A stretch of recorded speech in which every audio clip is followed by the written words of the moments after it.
During the Great Lockdown, everyone stayed at home, except for one bear, who found herself all alone.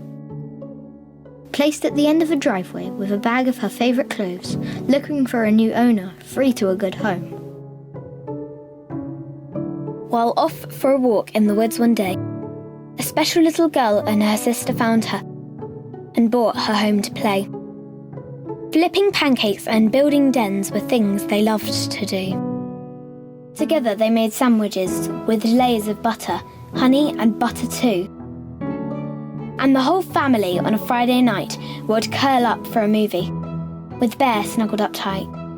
Bear loved her new family. She'd found her new home. There was always fun to be had, and she never felt alone. One day the family got out their bikes. Off to the woods we go. She jumped inside a backpack, but oh no!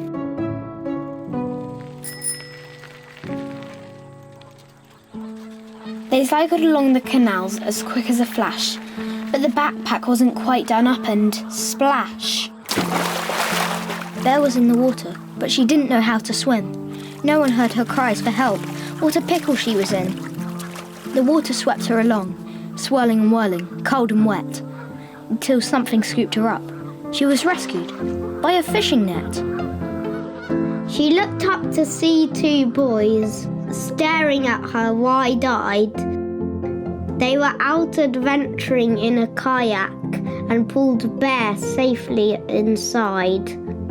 They dried her off and took her home to a house chalked like a rainbow. They ordered her a pizza and gave her warm, dry clothes. And so more days did pass in lockdown, with arguing and singing, discos in the kitchen, and a strange thing called Zooming.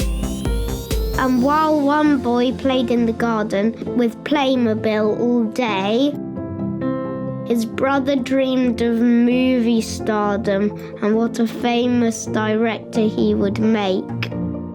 He made stop-frame animations, live-action horrors too.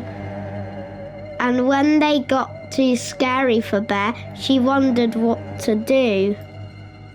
She missed the child who had found her, brought her home and gave her a name. Although this house was busy and fun, it wasn't quite the same. On the back of a Monopoly box, she made an escape plan, involving windows, drain pipes, and a conveniently placed van. She waited by the window until one particular day. The family were all out on the street having a socially distanced play.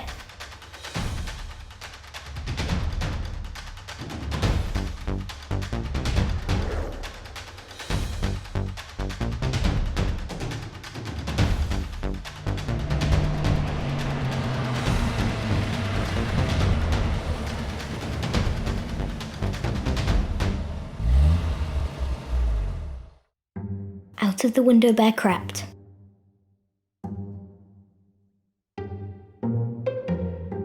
And whiz down the drainpipe she slid. Across the road was an open door.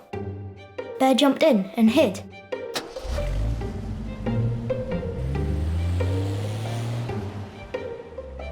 She climbed inside a big brown box, tried not to make a peep, closed her eyes for just a moment and, oops, Bear fell asleep. She was woken by a rumbling. Bear looked out of the window. Where was she? Uh-oh, Bear really didn't know. The box was picked up and lifted out of the van. Footsteps sounded on the path. The box was passed to new hands.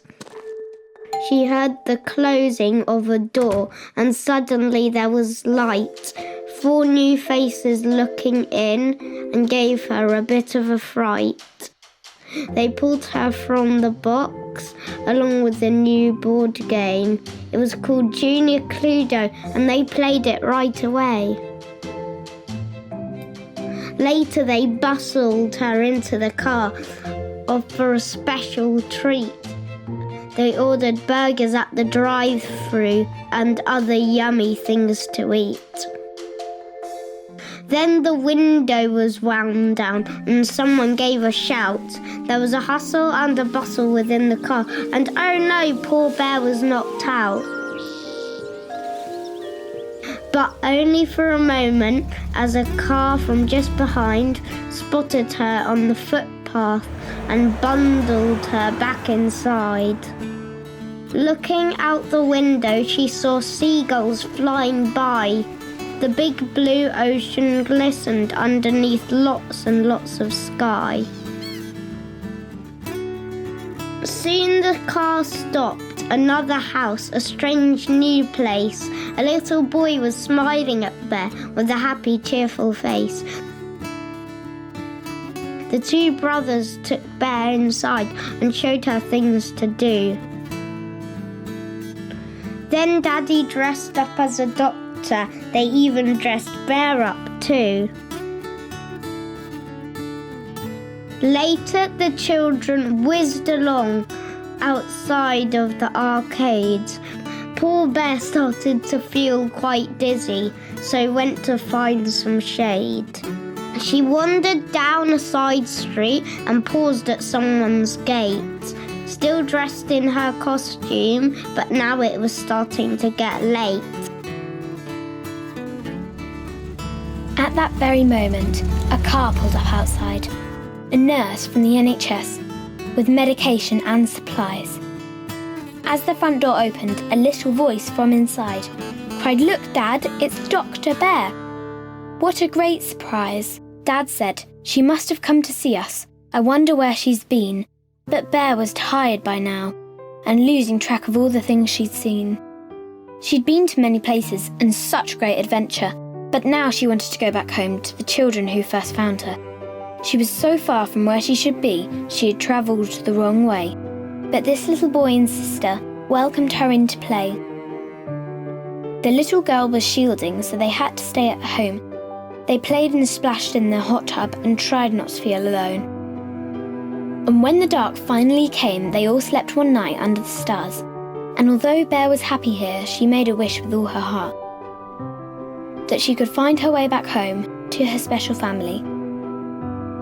And as she snuggled down outside, she started to get sleepy. The twinkling stars begin to form the shape of an open door.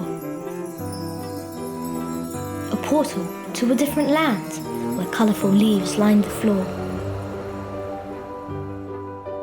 She steps on through to a magical place. A circle of fairies before her. She tells them of her journey so far, and they have a picnic after. They ask the muntjac deer to help carry her back to her family.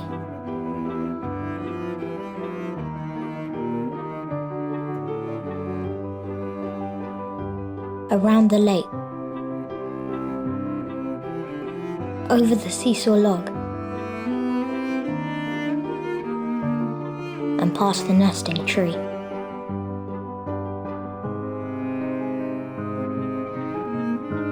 Following the trail of fairy dust, sure foot through the breeze, she passed families playing in the forest with a joyous, familiar ease.